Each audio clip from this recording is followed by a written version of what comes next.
नमस्कार। ज्ञान विविध्य में आप सभी का हार्दिक अभिनंदन। आज हम अष्टक वर्ग के फलादेश के बारे में चर्चा करेंगे।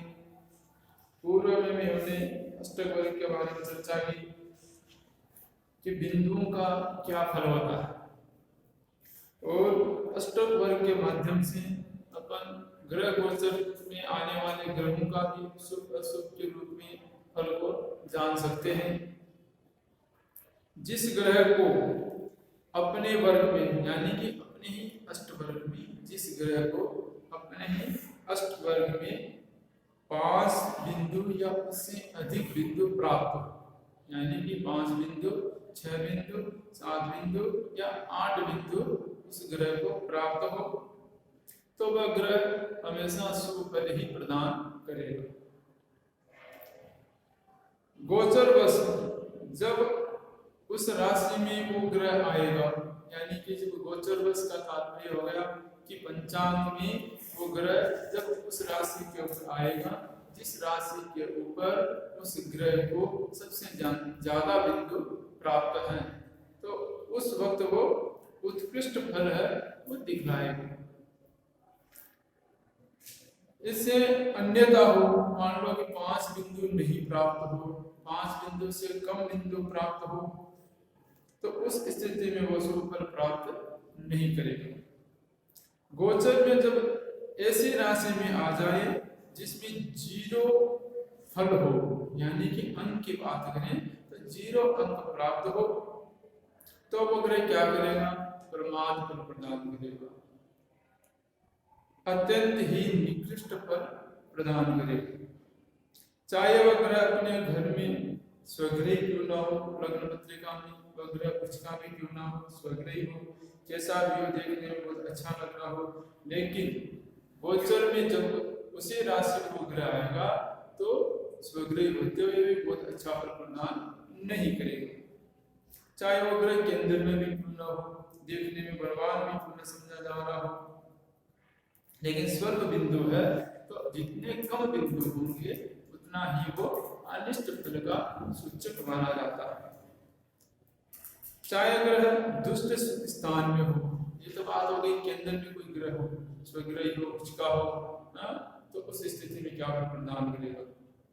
अब अपन चर्चा कर रहे हैं कि कोई भी ग्रह लग्न पत्रिका में दुष्ट स्थान में हो, 6, 8, 12 में हो सकता है ग्रह कोई नीच का हो या फिर शत्रु ग्रहों की युक्ति इत्यादि के साथ हो, लेकिन वर्ग के अंदर अष्टक वर्ग में हमने उसको देखा तो समझ में आया कि वो ग्रह अमुक राशि के ऊपर वो अधिक से अधिक फल वो अंक प्राप्त कर रहा है, अधिक शून्य प्राप्त कर रहा है। तो वो ग्रह जब भी ग्रह गोचर में उन राशियों के ऊपर आएगा तब उस ग्रह से उस जातक को अच्छा फल प्राप्त होगा। तो अपन अष्टक वर्ग के माध्यम से ग्रह गोचर में भी अपना सामान्य भविष्य देख सकते हैं कि क्योंकि ग्रह गोचर में जो भी ग्रह आते हैं वो एक छोटे समय के लिए आते हैं तो वो अल्पकालीन छोटा समय उस ग्रह के माध्यम से अपने को इस प्रकार से प्रभावित करेगा वो हम जान सकते हैं।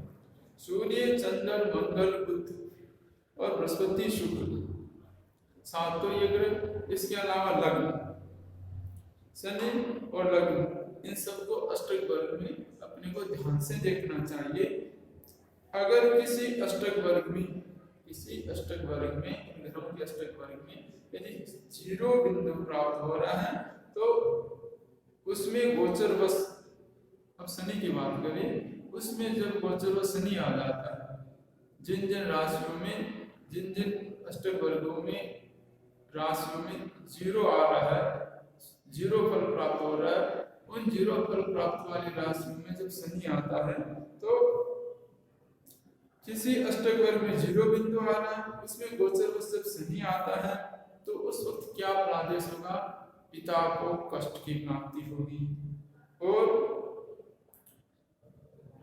शत्रु भय होगा, रोग पीड़ा से मनुष्य संतप्त होगा। सूर्य के अष्टक वर्ग में यदि मान लो 0 बिंदु आ रहा है, जिस राशि पे 0 बिंदु आ रहा है सूर्य के अष्टक वर्ग में जिस राशि पर 0 बिंदु आ रहा है तो पिता को कष्ट प्राप्त होगा। और चंद्राष्टक में देखा, जिन राशि के ऊपर 0 बिंदु आ रहा है और उसी राशि से अपराधे से समझा जाएगा कि माता को कष्ट प्राप्त होगा। मंगल के अष्टक वर्ग में हमने देखा, जिन राशि के ऊपर 0 बिंदु प्राप्त हो रहा है तो उससे यह सिद्ध होता है कि उसके भाई से उसको कष्ट फल प्राप्त होगा।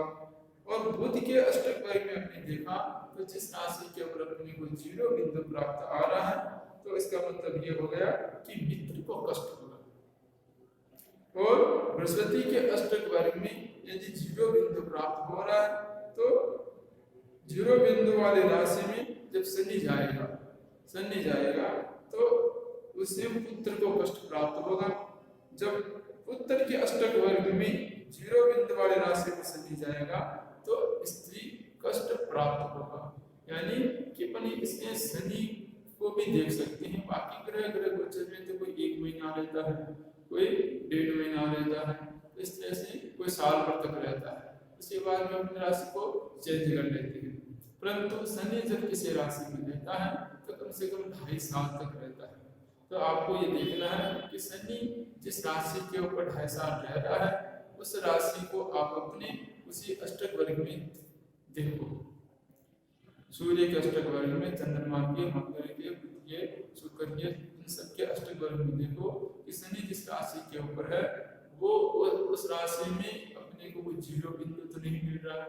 यदि 0 बिंदु मिल रहा है और उस राशि के ऊपर यदि शनि बैठा हुआ है तो अभी जो बताया था ना, उस हिसाब से आप इस फलादेश को समझ सकते हैं कि अपने परिवार में, रिश्तेदारों में किस किस से आपको कष्ट फल की प्राप्ति होने वाली है। अपने अष्टक वर्ग में 0 बिंदु वाली राशि में शनि जाए तब जातक को स्वयं को ही कष्ट प्राप्त होता है या पिता आदि कष्ट को इस तरह से समझना चाहिए। आशय यह है कि सूर्य जिन जिन वस्तुओं का कारक है उन संबंधी अन्य वस्तु से भी उसको हानि प्राप्ति होती है, कष्ट प्राप्त होता है।